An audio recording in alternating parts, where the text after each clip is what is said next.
A Camping Spree with Mr. McGee by Chris Van Dusen. And this story is part of our Stimlet to Go with Marvelous Marshmellows. Early one morning at 7:03, Mr. McGee and his little dog Dee packed up the camper and hitched up the load, hopped in the Rambler, and then hit the road.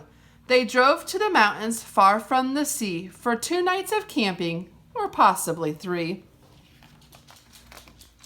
"There's nothing like camping," said Mr. McGee. "I know you'll love it. Just you wait and see. The views are fantastic. There's hardly a sound. Aside from the wildlife, there's no one around.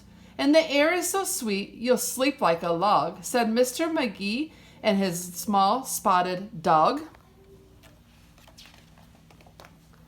A few hours later, they took a sharp right and found a great spot to lay camp for the night. It was high on a hill with a beautiful view of Mount Adams, Mount Lincoln, and Jefferson too. But perhaps the most wonderful feature of all was the brook that ran over a steep waterfall.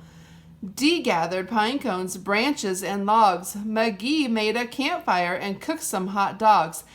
And as the sun set behind far distant knolls, they sat roasting marshmallows over the coals. As the embers went out, they felt tired and dozy, so they climbed in their bunk beds, all comfy and cozy. But while they were asleep, without care, along came a stumbling, bumbling bear. A kindly old bear whose sight wasn't so clear. He couldn't see far and he couldn't see near, but he could smell marshmallows, sticky and sweet. This smell made him hungry. He wanted a treat. He sniffed out the place where the marshmallows lay, but the car and the camper were in the bear's way. Yet that didn't stop that sneaky old snitch. He simply tried squeezing right under the hitch, and as he was shimmering into the gap, he pushed up the hitch, which let go with a snap. Now that the camper and car were untied, they started to roll down the rocky hillside. The car bounced away on the old logging road, while the camper was heading to where the stream flowed. It flew down the hill in a wild, bumpy ride, with Dee and McGee sleeping soundly inside. They were snoring, snoozing, enjoying a dream, when splash went the camper right into the stream. The splash shook the camper. They bumped out the bed. "Now what in the world was that?" McGee said. And when he looked out, he saw where they were. His hair stood on end, and so did Dee's fur. They were caught in the rapids, but this wasn't all. They were headed smack dab for the big waterfall. Dee and McGee both started to quiver as faster and faster they headed down river. But just when they thought they would fall over the edge, their camper got stuck on a rock at the ledge. So there they were, stranded, McGee and his pup, on the top of the waterfall, 50 feet up. Meanwhile, the nearsighted bear from before was searching for one little marshmallow more, when lo and behold, as out of a big dream, he spied something sweet floating over the stream.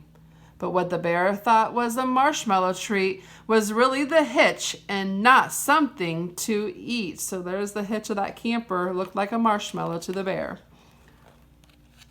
The bear was determined to capture his prize, so he jumped in the water right up to his thighs. He splashed through the stream and to the edge of the fall and snatched up the trailer hitch, camper and all. Dee felt a tug. McGee heard a knock as the bear pulled the camper right off the rock. He dragged them both all the way up to the bank when he realized the hitch was not sweet but quite rank. He spit out the hitch and left in dismay, while McGee and Dee's camper again rolled away. It flew down the path with a jolt and a jar and stopped in some bushes right next to the car. Dee popped her head out. McGee looked out too. Had they really stopped rolling? Could it be true? At last things were quiet and peaceful and still. They hooked up the hitch and drove off down the hill. And on the way home, McGee said to Dee, "That trip wasn't quite like I thought it would be." So when they got home, with the sky turning red, they decided to camp in the backyard instead. Hey, I hope you enjoyed that story. I really like that one. It reminds me of camping in the summer and fall time. So the activity that goes along with this marvelous marshmallow activity is a marshmallow launcher. So the marshmallow launcher, we usually use a hula hoop and we decorate it to look like a bear. But since we're at home, you can use a hula hoop if that's what you have. But we're going to do this as an inside activity. So I have some different bowls set up on my table. You can do them on the floor, you can do them outside, wherever you wish. So we have some different size bowls. I have a balloon that I have tied at the end and then cut off the top.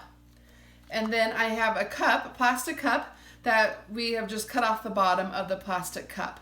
So what we're going to do is we're going to attach the balloon to the top of the cup, and we do it to the top rather than the bottom to keep it more, enforced. And these are all, this activity is something that you can do with materials around your house. So I hope that's what you have today and you're able to do this. And typically you'd use this as a marshmallow shooter, but if you're like me and do not have marshmallows in your house today, I just tore off a piece of a paper towel, crumbled it up, or I found a cotton ball. Maybe you have some pom-poms in your house, or maybe you are lucky and have some marshmallows in your house to use. So then you have your shooter. And what you're going to do is you're going to put it in here, and you're going to pull back. You can be about 2 feet away, but I'm just using this as an example today so you can see how far away we are. And we're going to shoot it. And that did not hit the target. And I hit one into the target here. So you can play this as a game with your family, make points, or however you wish to do. You can do this, you can spread out your bowls, you can use a hula hoop for target. Whatever you do, just make sure you're having fun and that you're able to create an activity. So we hope you have a great day, and we'll see you tomorrow.